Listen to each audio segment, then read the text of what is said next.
I want to just set the bar here because I think there's probably a lot of people listening going, oh, well, you can't put all your eggs in one basket, and my email campaigns are suffering. I'm curious from the two of you. And so for context here, Jesse focuses specifically on email deliverability consulting. Vaibhav has a tool that is designed to send cold email. So some context behind the two experience bases here. I'm curious, first to Jesse, then to Vaibhav, what does good look like from a deliverability perspective? Yeah. So what I think from good is you really can only track, and I always ask people when I see it, you'll see like, hey, try these three things to boost your open rates. And what I always wonder is, and I always ask these people, I always ask the same people, like, what are you tracking when you're doing an open rate? Like, what is it that you're tracking?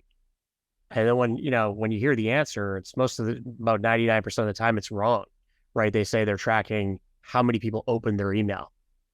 And I think that would be incorrect, right? Like, I think, and it's becoming even more incorrect by the day, right? The more privacy, the more, different things that are out there, like ITP, which is Apple's privacy, and some of these other things, right? Like, I just got new email. I'm using Spark app for the email, and I just click off the box. I'm not going to let them know that I clicked on the pixel, right? So there's a lot of things happening, and it's going the other way, right? It's changing in one direction or the other. Either Apple's opening all of them, or you're blocking all of them. Like, there's just not a lot of clarity as to what that open tracker means. And really, you've got to focus on the replies. Now, the replies, what you have to be careful of is you have to be careful that you're not actually distracting them. You have to ask them a question. You have to ask them for something. And if you don't, you're going to risk getting that reply. And that reply is what keeps you going, right? And this is where I think a lot of people are failing is they don't push the reply. They're trying to do some link or something like, some weird thing on the other side, some video on the other side that they're trying to track them there. And let's just be real about it. Like, that's another chance that they're going to be they're not going to reply.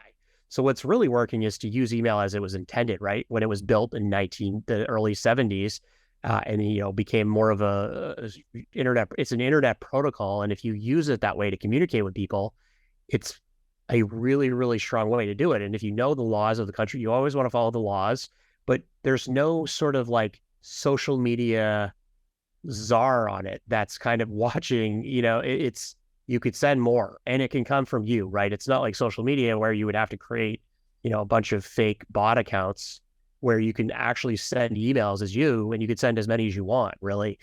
Obviously, you're going to have to keep your domain reputation up. So that's why you wouldn't want to spam people. If you were spamming people, whatever that word means is, you just have to be careful there. So good looks like 5% response rates, replies from people, so you can understand how your offer is working. And then a certain level of that would be positive. And that's kind of the number that varies, I think, but depends what your offer is, So I'll let turn over to the next one. Yep. I think Jesse sort of nailed it as well. Coming on a bit more of a more objective technical side, open rates to me are just a vanity metric that your board or your client asks because it's just required and it's the way it's the equivalent of YouTube video views, right? But anyone who's actually in the game knows that it's the subscribers that actually define the net worth of an actual account, plus with a bunch of other things as well, engagement and so on and so forth.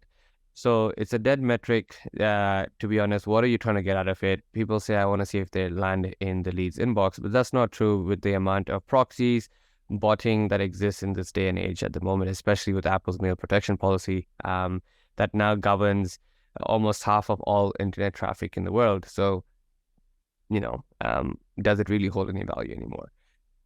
So then that comes to the next part, which is what are active measurements I should be tracking?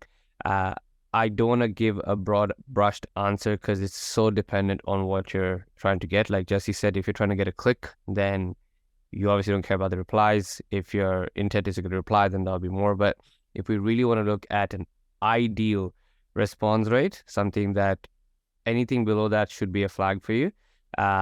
Very similar sentimented numbers to what Jesse said, about 5 to 6% in reply rate.